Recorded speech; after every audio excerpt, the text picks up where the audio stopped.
સો મિત્રો, સંસ્કારી ગૃહમંત્રી આદરણીય પરમ પૂજ્ય ધુરંધર મિસ્ટર હર્ષ સંઘવી, જેમને લોકોના સંસ્કારની બહુ ચિંતા છે, એ હર્ષ સંઘવી ભાઈએ 2013માં એવું કૃત્ય કર્યું હતું કે એમની સામે મને મળેલી માહિતી પ્રમાણે સુરતના ઉમરા પોલીસ સ્ટેશનમાં એક ગુનો નોંધાય છે, જેનો એફઆઈઆર નંબર છે 251/2013, જેની કલમો છે જે તે વખતેની આઈપીસી કલમ 143, આઈપીસી કલમ 147 એટલે કે રાયોટિંગ, પણ મહત્વની કલમ છે 332 એટલે કે જાહેર સેવક સરકારી કર્મચારી ઉપર હુમલો કરવો.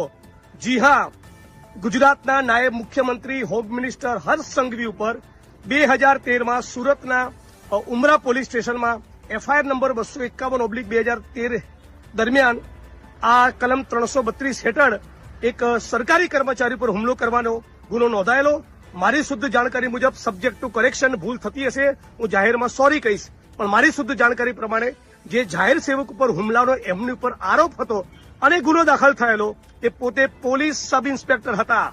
ગુજરાતમાં ભારતીય જનતા પાર્ટીના માણસો જે પોલીસના મિત્રોને મારી સામે ઉશ્કેરી રહ્યા છે, એ લોકો જાણે કે હર્ષ સંઘવી કેટલા સંસ્કારી છે, એમના સંસ્કાર કેટલા ઉજળા છે કે જાહેર સેવક પોલીસ કર્મીની ઉપર હુમલો કરવાનો આઈપીસીની કલમ 332 મુજબ એમની સામે ઉમરા પોલીસ સ્ટેશનમાં જે તે વખતે ગુનો દાખલ થયેલો. અને પછી આગળ જતા તમે સમજી શકો છો, કલમો નીકળી ગયેલી અને સાદી એકાદી કલમ કદાચ કોઈ બચી હતી. અને બીજા પણ ભારતીય જનતા પાર્ટીના મિત્રોએ પટ્ટા ઉતારી દેવાની વાત એટલા માટે કરી હતી પોલીસના કે એ એમના નજીકના પરિચિત થતા હતા અમુક આરોપીઓને બચાવવાની વાત હતી. મારા કિસ્સામાં એવું નથી. જે દારૂ જુગારના ડ્રગ્સમાંથી કમાઈ એના પટ્ટા ઉતારવાની, એમને સસ્પેન્ડ કરવાની વાત કરી હતી. એટલે આટલી એક વાત સમગ્ર ગુજરાતની મીડિયા અને સમગ્ર ગુજરાતની જનતા સમક્ષ રજૂ કરવા માંગુ છું. આશા રાખું છું કે આ વિડીયો સંસ્કારી મંત્રીને ખૂબ પસંદ આવશે.